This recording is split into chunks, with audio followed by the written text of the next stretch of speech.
नमस्कार दर्शकों, गर्मियों का बढ़ता तापमान और लंबे वक्त सताने के बाद मानसून नसीब होता है। लेकिन मानसून भी राहत कम मुसीबत ज़्यादा लेकर आता है। दिल्ली में जब जब बारिश होती है राहत मिलती है, लेकिन यहाँ की सड़कें, इमारतें और ड्रेनेज सिस्टम दम तोड़ने लगता है। मानसून की दस्तक के साथ ही 28 जून को भी दिल्ली में कुछ ऐसा ही हाल था।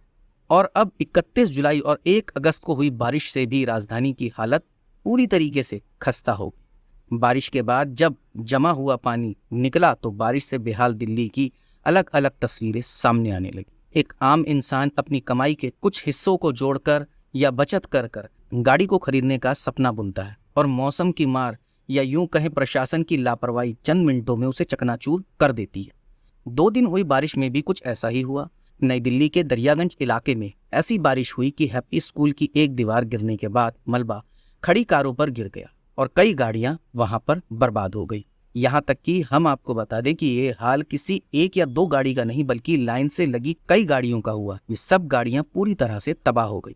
रात को पार्किंग में खड़ी करके गए लोगों पर क्या बीती होगी जब सुबह उन्होंने अपनी आंखों से अपनी गाड़ियों का ये हाल देखा होगा।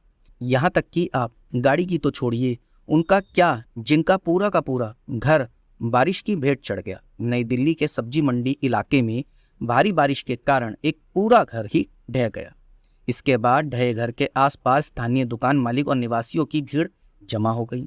पीक आवर्स में ट्रैफिक तो दिल्ली में हर दिन की कहानी है, लेकिन 2-4 बूंदे पड़ते ही यहाँ की सड़कों पर ऐसा जाम लगना शुरू हो जाता है जैसे सुबह की भीड़ में हर कोई ऑफिस के लिए भाग रहा हो। फिर तेज बारिश में यहाँ के जाम का क्या कहना। भारी बारिश के बाद 20 मिनट में पहुंचने वाले लोगों को 3-3 घंटे जाम का सामना तक करना पड़ा।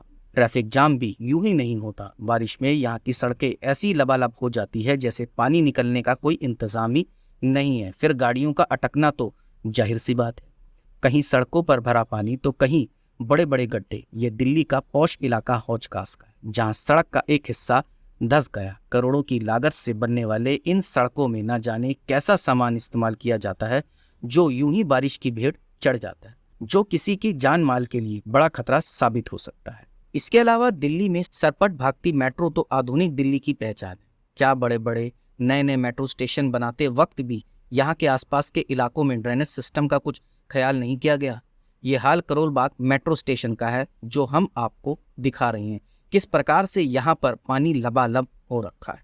इसके अलावा सब बात तो आप छोड़ो, जब नई नवेली करोड़ों की लागत से बनी संसद की छत टपकने लगे और उसके नीचे एक बड़ी सी बाल्टी रखी नजर आए तो आप क्या कहेंगे। इस नई नवेली संसद से बहते पानी का मजाक विपक्ष ने भी खूब बनाया और जगह जगह इन तस्वीरों को शेयर कर सत्ता पक्ष से जवाब मांगा।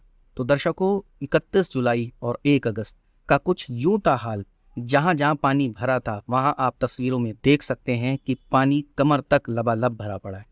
गाड़ियां आदि डूबी पड़ी हैं। रिक्शे किस तरीके से चल रहे हैं, कैसे लोग अपना गुजर बसर कर रहे हैं।